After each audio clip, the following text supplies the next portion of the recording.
Estou novamente aqui com vocês, a convite do Herbert, para conversar sobre assuntos relacionados com segurança do trabalho.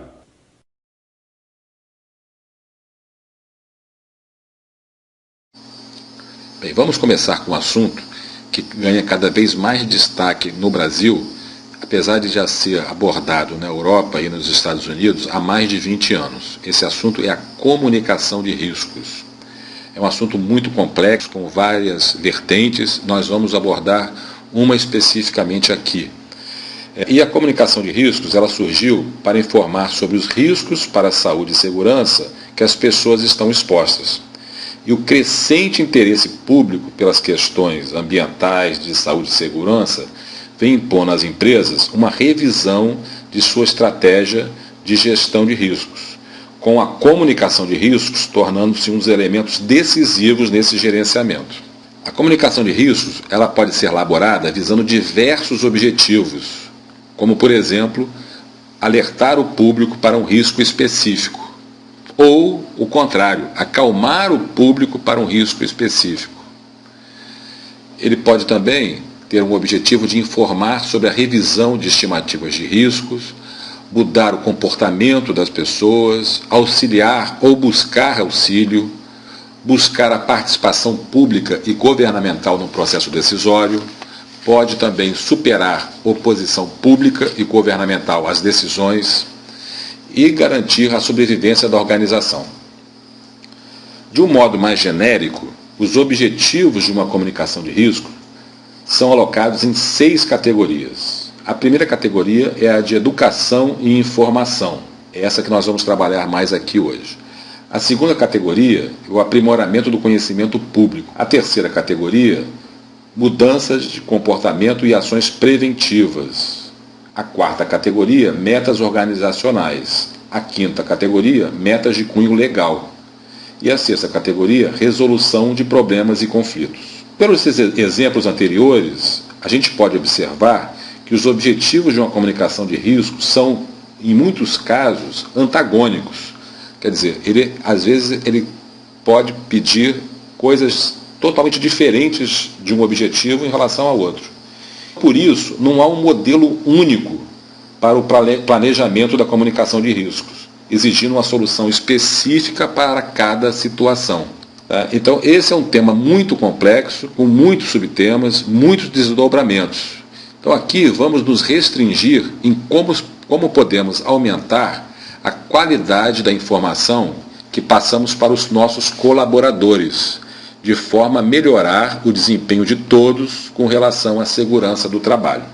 Num processo de planejamento estratégico da comunicação de riscos, pode recorrer, nesse planejamento, a uma variedade de modelos em que vai desde a informação para o público de como se deve fazer determinada coisa, ser realizada por técnicos especializados, como os técnicos de segurança do trabalho, ou até um modelo que favoreça mais o diálogo com o público externo, com a inclusão de dimensões de percepção pública na análise de riscos, etc., que nós não vamos abordar. O importante aqui é nós nos atentarmos à questão que, em função dos vários objetivos da comunicação, e eles terem aspectos às vezes antagônicos, vai exigir uma solução específica para cada situação. E isso acontece também, no nosso caso, que a gente vai abordar aqui, em função das pessoas serem diferentes uma das outras. Então, essa diferença, ela vai causar uma primeira questão. Por que usar apenas um canal de comunicação se as pessoas são diferentes? Quando eu falo canal de comunicação, o que eu estou querendo dizer? O canal é o meio que você usa para se comunicar com as pessoas. Por exemplo, o procedimento documentado é um canal de comunicação. Um informativo é um outro tipo de canal. Um cartaz é um canal de informação. Agora, um filme tem uma outra forma de comunicar e é um outro tipo de canal. Palestras são canais de comunicação, diálogo de segurança, o DDS, é um canal de comunicação.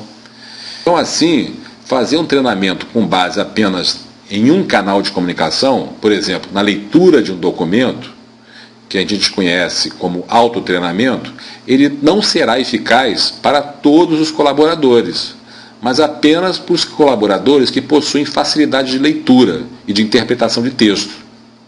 E assim mesmo se não existirem dúvidas, porque caso tenha dúvidas, ele tenha que tirar essas dúvidas com alguém. Então a simples leitura de um documento não será eficaz para a totalidade dos colaboradores.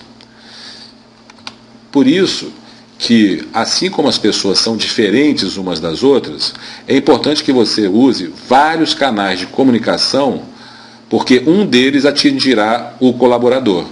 Então não fique restrito só a um tipo de canal de comunicação. Só que é importante também saber que alguns canais de comunicação são melhores para determinadas situações. Use cada canal de comunicação para um objetivo específico. Vou dar um exemplo. O papel, um documento, quando está em papel, é um procedimento documentado, ou uma informação escrita em papel, ela é o ideal para a compreensão de ideias novas, longas e mais complexas. Quando você precisa passar esse tipo de informação, o papel é um meio mais adequado. Agora, quando o melhor a ser feito é superar a resistência dos colaboradores a mudanças, só um documento, um papel, não vai alcançar esse objetivo. O importante é que se faça uma comunicação olho no olho, né, face a face, conversando e sabendo a resposta imediata na hora e tirando as dúvidas e assim por diante. Quando é importante fazer mudanças, superar resistências, a comunicação em que favoreça o contato olho no olho é mais eficaz. Então esses dois exemplos, eles mostram que para cada situação há um meio de comunicação, mas também há uma diferença entre as pessoas. Então é importante que se mescle os canais de comunicação, mas que eles sejam utilizados com o que eles têm de mais forte. Isso é importante vocês tentarem passar no dia a dia de vocês, no DDS, nas informações de segurança para os colaboradores e assim por diante. Uma forma de comunicação que é utilizada por muitos técnicos de segurança é o que eu vou chamar aqui de política do medo. É quando se faz uma abordagem tentando levar o medo para o colaborador e vendo se essa forma de atuar ele vai conseguir atender aos critérios de controle em relação aos perigos. Por exemplo, fotos com ferimentos, com vítimas fatais, mostrando as consequências do uso inadequado de determinadas situações de insegurança. Então, mas só que essa política do medo, ela tem alguns problemas. E ela não é simples de ser abordada e tem uma mesma eficácia para todas as situações. Então, para se conseguir mudar o comportamento com uma abordagem que mostre uma consequência aterrorizante, é preciso que exista uma ação simples e fácil de adotar para prevenir o acidente. Caso não tenha essa facilidade de ação, a política do medo não vai ter consequência nenhuma em relação a melhorar o desempenho de saúde e segurança. Nesse quadro, ele tenta mostrar alguma dessas consequências aterrorizantes e a facilidade da ação e a complexidade em relação a essa ação. Na primeira abordagem, no primeiro exemplo, primeira linha, a consequência aterrorizante é uma morte por queda em trabalho em altura.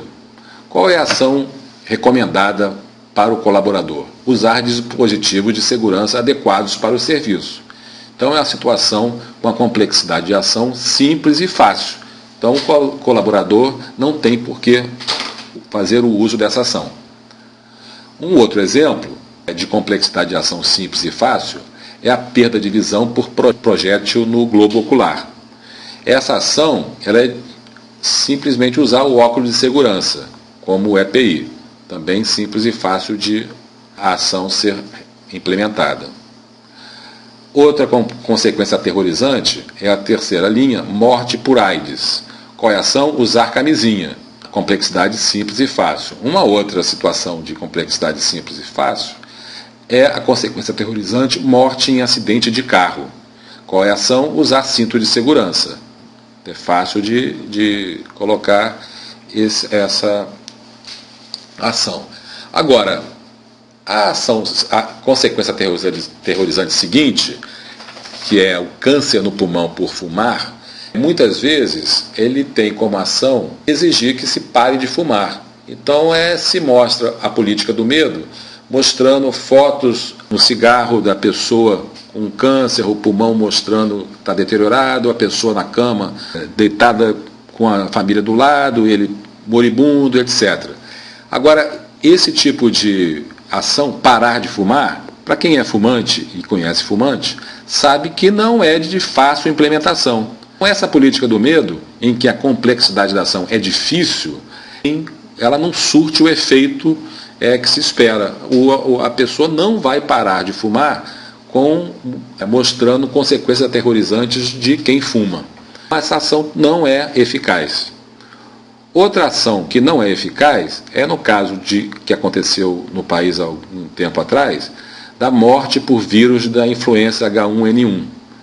E qual era a ação recomendada? Higienização das mãos e evitar ambientes fechados.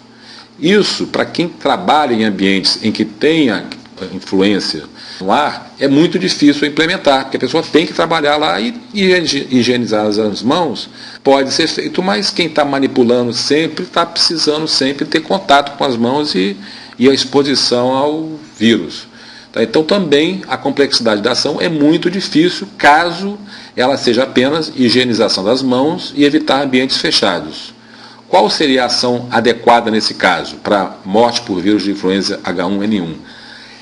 Recomendar e estimular a vacinação das pessoas. A vacinação é uma complexidade de ação simples e fácil, tendo a vacina. Então isso as pessoas vão fazer.